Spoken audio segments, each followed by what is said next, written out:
approaching Mara's salt mines in Sacred Valley.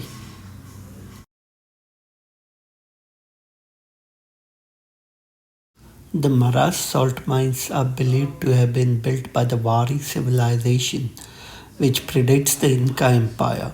Even so, the Incas saw the opportunity that these pools represented, thus expanding the salt flats much higher on the slopes of the mountains Kakavini and Coripugio. In this form, the pools never stopped producing salt.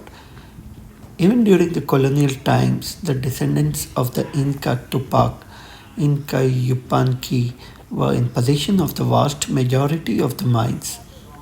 Until 1969, when the Peruvian government created the public salt company MSAL and began to assume the extraction, production, and administration of salt throughout the territory.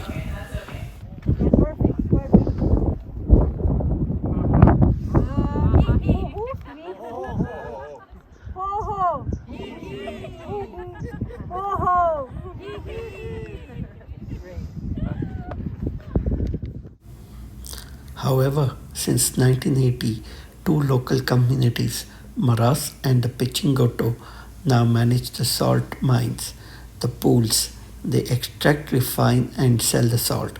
The company is called Marasal SA.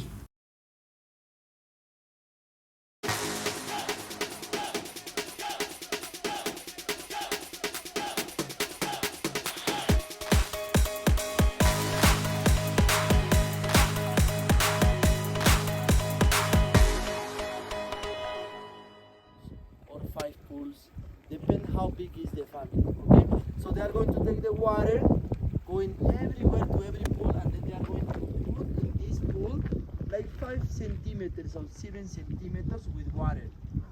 This is going to be in the dry season. They are going to wait for 3 days, and the water is going to move the rock, and the water is going to get inside of every pool.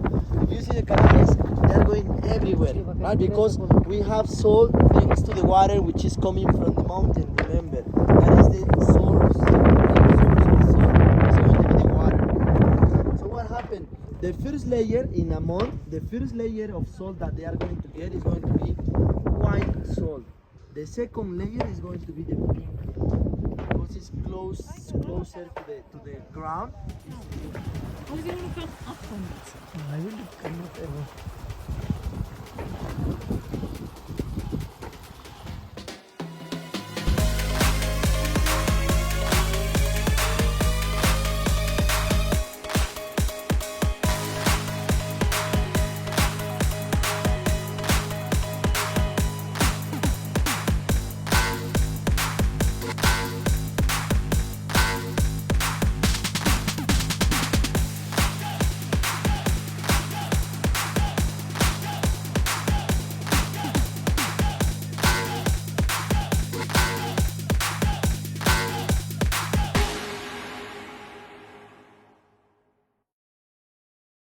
Once they were farming ones.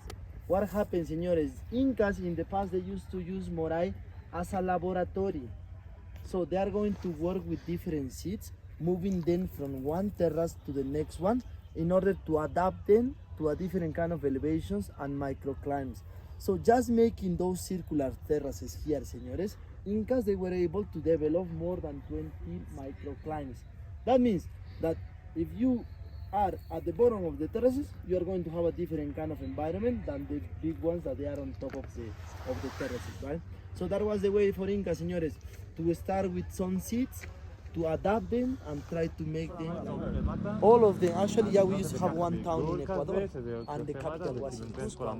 Ecuador, imagine, going to another continent, that was fun. All those places they were fun. Was working, they had people, they were working for the pilot, trying to see how the seeds they adapt to different environments and different environments. So they were able to say, okay,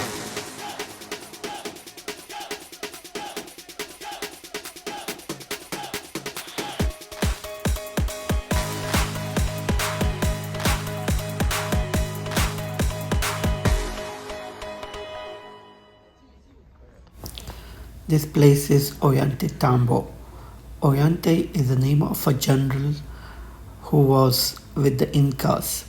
He was quite brave and he was the favorite of the Incan king Pachacute. However, he fell in love with Pachacute's daughter, which of course the dad did not like, and he said, I'm going to kill you. And this is how Oyante ran away and came to this place where he set up a resting place, and that is Tambo in the Quechua language. Eventually, Pachacute caught up with him and killed Oyante, and that's another tragic story.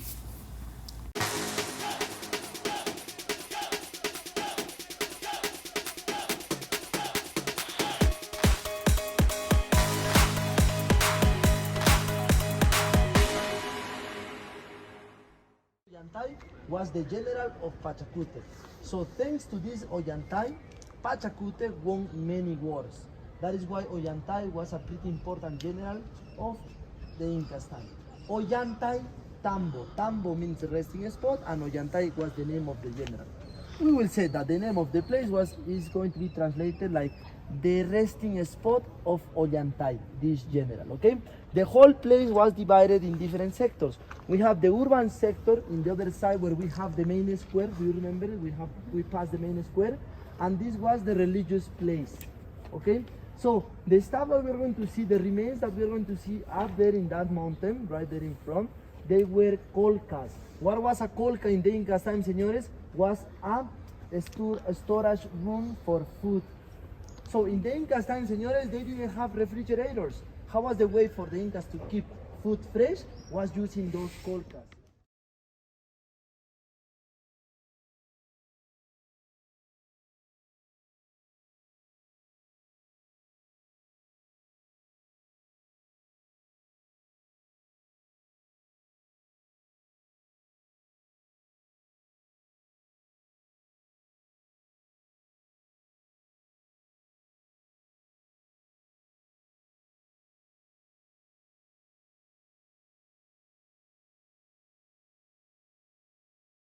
Pyramid shape.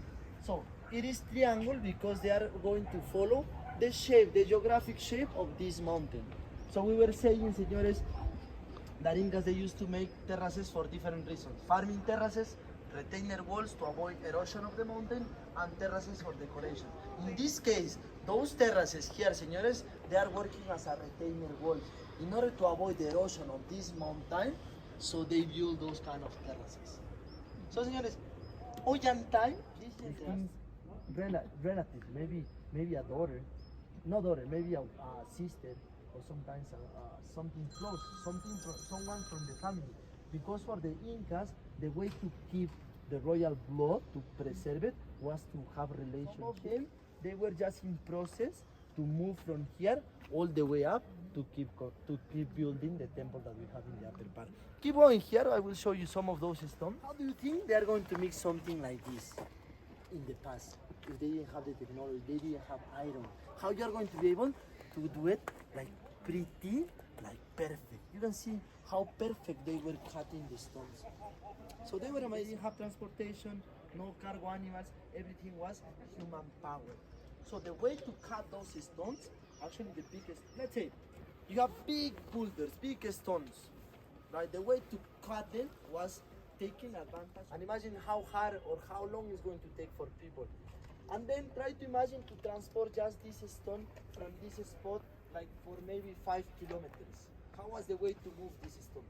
Human power. They are going to tie the stone with ropes, and then they are going to have people pushing and people pulling with the ropes. That was the way to transport stone, señores. No cars, no wheels in the Incas time.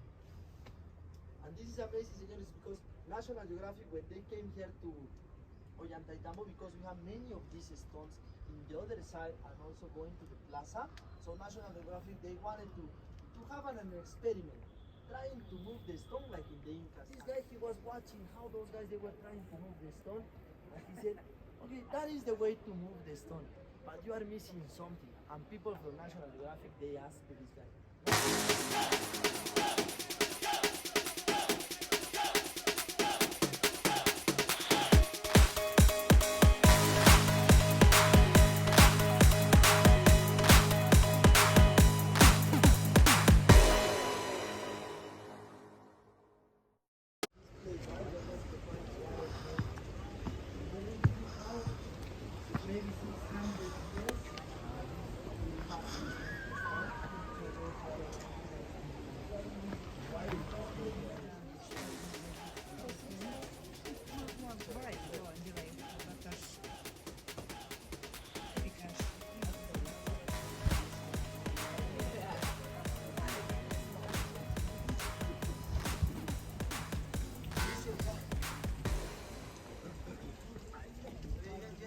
developed. They were really good bringing water from big lagoons or sometimes from natural springs to those water fountains, right?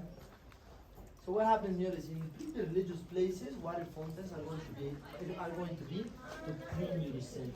What happened? Like everywhere in pretty religious places, if you are going to go to a very religious place,